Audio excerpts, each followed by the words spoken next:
talk about something that was dodgy, and that is the way that the union movement played in Ipswich West on the weekend. And to me, it's a sign, while it's great that there was a bloody nose, it's great that the grin is off Miles's face, and I hope that it's the start of something where it goes later. But as I said with Chris Kenny, this is the windsock. This is not the plane taking off from the airport yet. Got to wait towards the end of the year. But there were only 4 candidates that were running in Ipswich West, and in the state of Queensland, they've introduced now preferential voting because this government knows its primary vote's falling, so it needs Greens' preferences to get over the line. Now, in that seat, I want to show you the how to vote card of the Cannabis Party. Now, the official how to vote of the Cannabis Party was 1, and you fill in the rest. But the union movement, who was standing right next to the people handing out for the Cannabis Party, was handing this out, making it look like it was from the Cannabis Party as well. And it, funnily enough, told you that when you were throwing around your preferences, guess where you should put your first preference or second vote, that being the Labor Party. Now, in the Queensland election, as I've spoken at great nauseam and great detail, the reality of their system is that party candidates, parties and candidates are capped on what they can spend per seat. Independent organisations like unions, and I've got a list of all the different unions, well, they can all individually spend the same amount, if not a little more, than the candidate. So you could end up running like 26-1 against anyone who isn't the Labor Party. Throw on top of that misleading stuff like what happened in the booths here. And Matt, look, I hope the bell is ringing. I hope these people get flushed. They're terrible government, but they're great at politics. What did that little tactic tell you about on the weekend? And it's easy to find in a by-election. It's hard to find in a statewide election.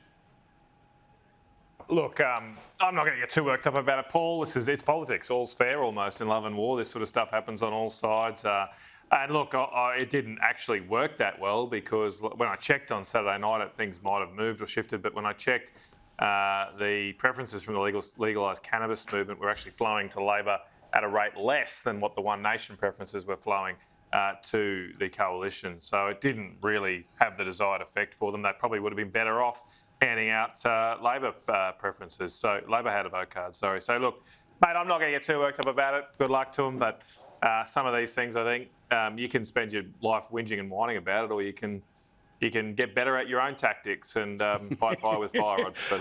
I was going to say, I can fully decode what you just said there, and it was a good idea. I might do it when in our one. Now, give us an idea here. Maybe not with the cannabis leaves. Maybe not with those. Yeah, maybe not those. It's like, how to save coal jobs, vote 2, vote all the rest of it. But Nick, it is always fascinating, and again, as a student of the game, practitioner of the game, watching how the team who thinks they've got no chance tries to invent a chance is fascinating to watch. And again, that Queensland Labor machine, terrible at government, great at winning elections.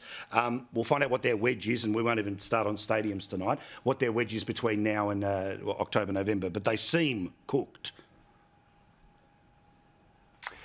Yeah, I mean, look, Queensland has a history of swinging big, doesn't it? I mean, we all remember when Campbell Newman won the biggest electoral victory in Australian political history, only to find a few years later he had the biggest electoral defeat in Australian political history when Anastasia Palaszczuk was swept to power and the LNP was, reduced to, I think it was minor party status in the Queensland Parliament. So, look, they were massive swings on the weekend. As you, I think, rightly said, I think it's too early to say, oh, well, the government's gone.